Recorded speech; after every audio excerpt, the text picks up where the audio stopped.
مرحبا بكم إخواني أخواتي في فيديو جديد وموعد جديد على قناتكم.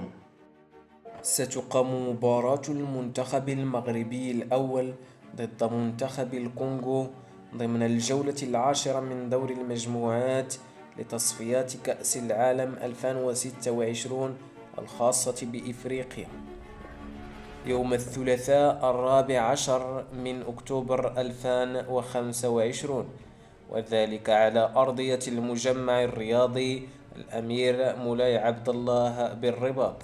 أما بالنسبة للتوقيت، ستقام هذه المباراة على الساعة 8 مساء بتوقيت المغرب، الجزائر وتونس، الساعة 10 ليلا بتوقيت السعودية ومصر.